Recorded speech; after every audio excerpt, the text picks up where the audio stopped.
So, okay, this is something that I plan to do every single week, to perhaps spend a day or a few minutes of the day to talk about each route and the upcoming route changes. And I'm gonna do this perhaps weekly. Again, if for the people that do not know me, I update the guides on ice events or for the route section, and I have been doing this for the past 2.5 years. Okay, so if you have ever used the routes on ice events, that's me. So you can flame me if you don't like them. Okay. I believe these routes are the very good routes for like 22 and below key. So if you're going to do 20, 22, 22, 21 even, or 19s and below, these routes should be pretty safe and good. Now, if you're doing high keys, like the first couple weeks, you're going to do like 23, 24 plus, you still might benefit from some of them, but again, on the highest or like highest keys, they are different routes, a lot more riskier than this one. This is, in my opinion, the safest for now. And it can still be efficient. Obviously, it can be a little bit safer, but I feel like there's a thin line between efficiency and just being, not efficient. Let's go with the first one though. GalaKrond's Fall. Now, GalaKrond's Fall is a route where you lose the first pool no matter what. Now, the affixes are yet unknown, but we speculate they're gonna be Storming Raging Tyrannical. You lose the first pool. Perhaps if you feel feeling confident, you can also add those two guys here. I would though not recommend it because most of the people are gonna die. But if you feel confident, you can add everything here and let's overall just put one like that. Again, nothing crazy to say. I have dungeon guides for all single dungeons, so if you don't know what bosses do, I recommend you guys to check them out. I'm gonna put them probably somewhere below. Again, nothing crazy here. One thing to keep in mind is those guys, the chrono burst is very important to use the defensive here because they're gonna apply to the two targets. Your hero is gonna display one target, and the person that has it has to use defensive. Okay, so multiple of those chrono bursts can overlap together, meaning that if you and your party is close together and both of those goes through, you guys will take damage and you're gonna die. So it's important to be a little bit split as soon as you get debuff, just so you don't overlap people. Anything else to say here? Not really. So make sure to use defensives and measure cooldowns when fighting those big guys. Obviously, if you plan to play the whole room here, because you definitely can, you have to try to skip something later, which you cannot do that because I've already tried. It's way too hard with pucks. So even if you play the whole room, again, I haven't marked the whole room, but even if you ninja pull something, it's fine, just play it. At the end of the day, it is important to play it slow here. This is the hardest part here. Play it slow, pass this, and you're gonna be fine. Everything here is straightforward. This is the last thing I will tell you. Don't pull two of those dragons, you're gonna die. One by one, it's way better. Don't never pull two. I had these wipes on the high keys as well. Doesn't really matter. It's very hard for a hitter. Other than that, nothing crazy here. Let's go forward here. Murozond Rise, another tough dungeon that I think is gonna be probably the second hardest dungeon. One thing I can tell you, be ready for this guy. This guy is gonna dash through and start casting Binding Grasp, and you gotta be in the Shrouding Storm to kick it. So you gotta be very quick to get there, and be mindful because sometimes you might not be able to interrupt every single cast because obviously you have cooldown on your kick. So this is the hardest part. You can use the shield that this guy puts, the Titanic Bulwark. You can use the shield because it gives you a 50% damage reduction. So you can try to use the shield as much as you can from other mobs. And one last thing to mention, always kick volley. So those guys will cast volley every 15 to 20 seconds. So make sure that you kick the volley all the time. Okay? Or kick, disturb, like, stun effect, whatever. That's fine. On the boss, make sure to soak all the balls. Don't greet for the face. Soak the balls inside the face. Again, if you have never played this dungeon, I have a guide for that. On this the playground that you have to skip every single mob here and get to the other side, you can use immunities like magical immunities, Bubble, Turtle, Cloak of Shadows, for example. As soon as you're in the middle, you can use them, go all the way, click the portal, and teleport your teammates. And anything, let me just say anything important here. I think that's pretty much the most important thing. This is very hard pack 2, by the way, before the third boss. Perhaps try to either shroud it, evade it, or even if you play it, focus on chrono. As soon as you get temporal link, you're gonna probably get blasted. So make sure to help your hitter as much as you can. I think that's last thing on this boss. As soon as the boss casts the archers, or if you are alliance or horde, these will be different names. But these guys that cast related arrows, make sure that you stun them all the time so they don't really cast the bleed effects. Yeah.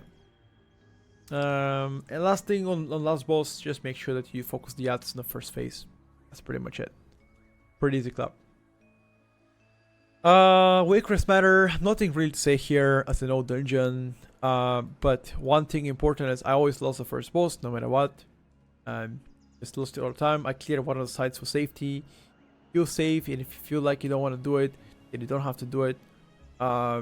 Pretty much you can work around and avoid pulling them, but just for the sake of safety, you can decide to pull both sides, like for example like that, so you don't ninja pull anything, because sometimes people ninja pull stuff and you might end up dying here and you get mad about it. So apparently they also updated, by the way, the count. I just saw that. So because the count is updated, you can pretty much decide to play like a little bit bigger. So here for example, I'm gonna add this like here, so we can have one mob. I'm gonna find one mob here. You probably are going to play those two mobs, perhaps. I wanna find a mob later and then see what's up, but you can play those mobs, that's no problem. You can pick them up. Yeah, I guess in a lower chamber you can play that with the this together, like that for example. That's also doable. You just gotta, or you can just play them separately. That's perfectly fine. You can just take a show and just play it separately like that. I'm just gonna pull it here for safety, but again I will try to come up with a better route. Overall there isn't really anything here to say though. Nothing really important. Your tank must get away from the warding candles. As soon as you get this on the ground, try to get away.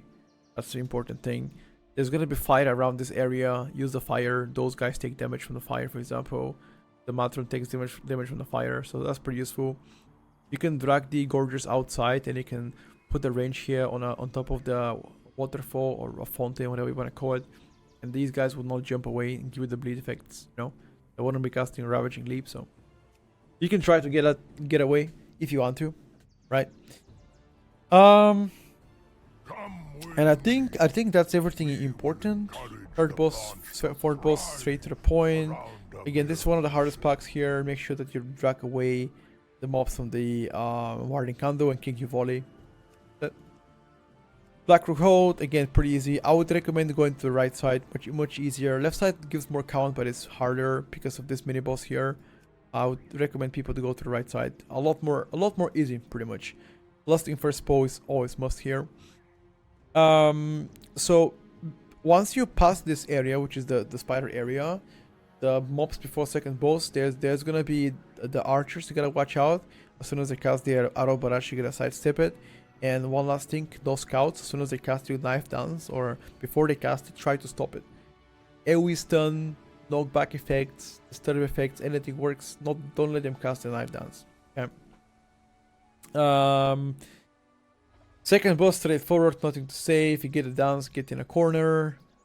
After the second boss, once you pass the boss, now this area is pretty much optional, depends how you want to pull. I've made the pulling a lot easier, but you can combine pulls together if you feel confident. I don't recommend it, but if you feel confident, you can do so. Right. One last thing I want to mention is make sure that you play those guys close together, and as soon as somebody gets sick butts, like they'll fixate you, try to AoE stun them and help your team to live. But you can combine those two together if you feel confident. I personally have felt like, at least with my testing, pugs die a lot here, so one by one is probably better. Last two can be done together if you drag them all the way outside, so you can avoid all the bots spawning. You're gonna play only two mobs, which is pretty easy. And then this part I split to two. High keys, you play this all together. But I would just see that a lot of people might die here, so that's why it's split into two.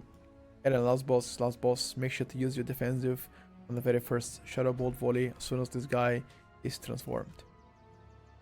Atal'Dazar, very easy dungeon. I like it a lot. I like to first lost the first pull, use defensive on the small subreddits. Don't let Atal'Dazar eat you, by the way. Try to run away from him. You can LOS the fear on the right or left side. You know, those pillars here, you can LOS the fear. Pretty cool. Make sure to kill the totem here before, because the totem is gonna heal the honor guard. So kill totem first, then focus on honor guard. You can only stop the bulwark or juju by stun effects. You can't stop it anywhere, anything else. Anyhow else. Sorry. You can hug the left side here. It's pretty cool, just because you can avoid putting this pack. You can decide to play those two guys on top of these guys as soon as, for example, one of the casters is dead. That's pretty good. If you cannot find them, then you can play with next pack with Lust. Pretty much completely optional here. Each DPS takes one totem here, as you guys already know. Nothing important here. Last thing, make sure that you pull those two guys before the middle pack. Very hard pack here, so finish the augurs first.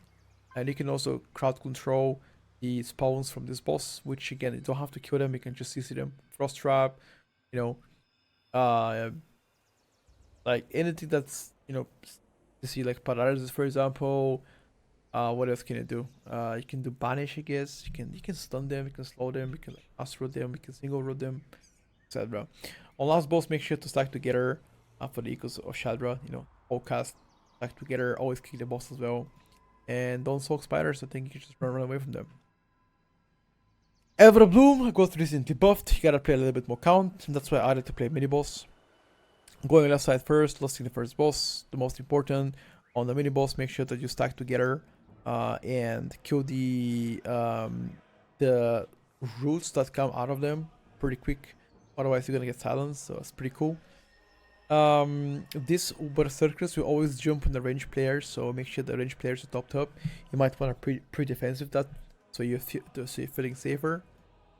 I go left side. As soon as you do the first few pulls, just go left side, hug left side, and skip most of the mobs there. On this boss, by the way, I have a guide how to play every single boss. It's gonna be on Wowhead and Ice Veins both, but you have to kill one of the casters to make it safe, and make sure to always kick the important cast. As soon as this boss is passed through, I like to go to the left side here, stack like that, for example, move a little bit, and make sure, this is very important now, pay attention, make sure that you don't pull several of those together, because they're pretty hard mobs. So one at a time is perfectly fine. These guys, the assistants, don't do anything, they just do tank damage with Fungo Fist, and these guys pull all together. They are chained mobs. As soon as you pull them, you wanna be kicking the Putrid Pyromancer, the Pyroblast, use defensive on a salvo, and kick the Arcane guy. The Ice guy, you can let it cast the Frostbolt, doesn't really matter, but the Arcane guy must be interrupted all the time, interrupt the Fire Pyroblast all the time as well. Yeah, that's pretty much it. Last boss, focus the tree as well, don't focus the boss, soak which as you can. DarkHeart Thicket, this is gonna be pretty hard for bugs. First pull is Lust, kind of hard with the bleed effects on Night Close, but with Lust should be pretty much fine. You can chain those two casters to the bear. Pretty standard pull, focus on a bear obviously. Now here's when you wanna skip everything through. Like those three mobs, like you can either play them, but it's gonna be a bit tougher, or you can go through the tree here, use invisibility potion and run all the way down. You can skip like 1-2 mobs. That's pretty cool. Those bears very hard, but you gotta kill one of them very quick. The last boss is gonna jump on a farthest target. Keep in mind. So this is a lot of chain pulls, like kill for example those guys that cast a poison spear, chain to the next pack, again kills poison spear, chain to the next pack. You can play all this together if you want to, just make sure to use your interrupt and disturb effects. You can skip this Bloodstained Fury if you hug the right side and wait until the patrol is away, and those are pretty easy. This is actually the hardest pack for your tank, so make sure to use C effects for your tank to let him reset aggro. Oh sorry, let him reset debuff, not aggro. Debuff from the Dark Soul Pain, and because it comes from the bite.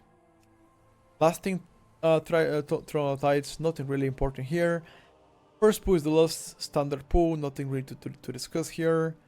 No, here these guys are gonna come anyway, so that's why I'll put them here. They're gonna come anyway.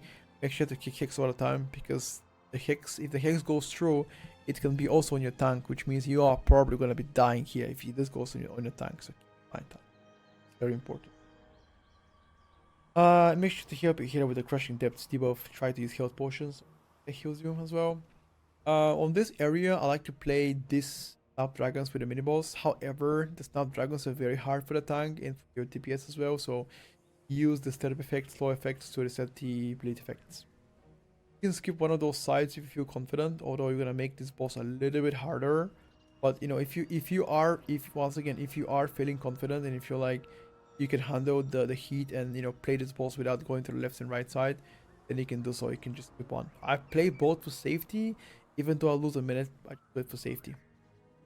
The last boss I try to kick the casters to get in a minute. Nothing to say here, pretty straightforward.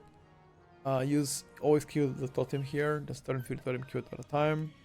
Use defensives on the sentries.